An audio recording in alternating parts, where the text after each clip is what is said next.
আমরা অন্তর্বর্তীকালীন সরকারের কাছে উদাত্ত আহ্বান জানাতে চাই, মানুষের তৈরি করা তন্ত্র মন্ত্র কোনো মতবাদ দিয়ে রাষ্ট্র সংস্কার করে উই ওয়ান্ট জাস্টিসের অধিকার আদায় করা যাবে না। রাষ্ট্র মেরামতের সাথে সিরাতকে সংযুক্ত করে এদেশের 18 কোটি মানুষের দাবি আদায়কে সহজ করে দিতে হবে।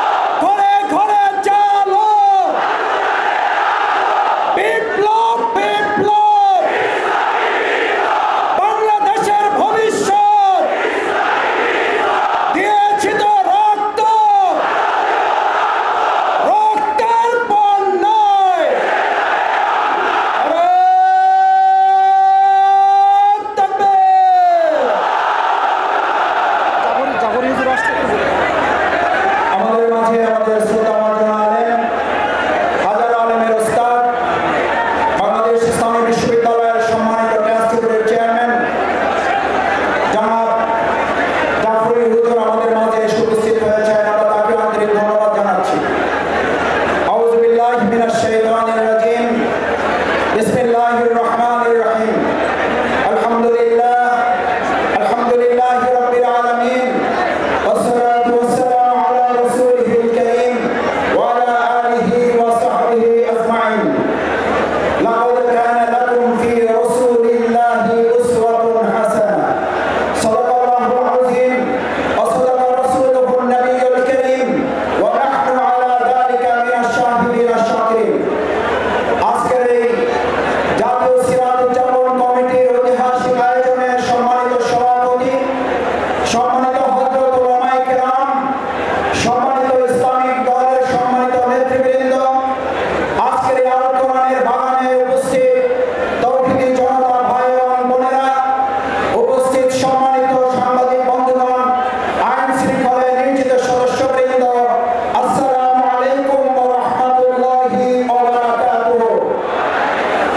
সম্মানিত তৌহিদি জনতা, আজকের এই সিরাতুন নবী সাল্লাল্লাহু আলাইহি ওয়াসাল্লাম উদযাপন কমিটি মঞ্চের দিকে তাকালে আমাদের প্রথম হৃদয়টা হাহাকার করে ওঠে। যার জন্য আমরা তার জন্য আল্লাহ তাআলার কাছে দোয়া করি, আল্লাহ তাআলার দরবারে জান্নাতুল ফেরদাউস কামনা করি। আমাদের কোরআনের পাখি, কোরআনের তাফসীরকার হযরত মাওলানা দেওয়ার হোসেন সাঈদী রাহমাহুল্লাহ, আল্লাহ সুবহানাহু ওয়া তাআলা তাকে জান্নাতুল ফেরদাউসের জন্য কবুল করুন। একই সাথে আজকের এই ঐতিহাসিক সিরাত মাহফিল থেকে আমরা বর্তমান অন্তর্বর্তীকালীন সরকারের কাছে প্রথমেই আহ্বান জানাতে চাই, এই সিরাত মাহফিলের ধারা যার মাধ্যমে তৈরি হয়েছে, আর এই সিরাতের মাধ্যমে অন্যায় দুঃশাসনের কবর রচনা করার জন্য যে ঐতিহাসিক রাস্তা তৈরি হয়েছিল, সেই রাস্তা বন্ধ করার জন্য ফ্যাসিস্ট খুনি হাসিনা সরকারের তৎকালীন প্রশাসনের যারা জড়িত, হাসপাতালে নিয়ে এসে চিকিৎসায় অবহেলা করার সাথে যারা জড়িত, অবিলম্বে তাদের গ্রেফতার করে আইনের আওতায় নিয়ে এসে ফাঁসি কার্যকর করতে হবে।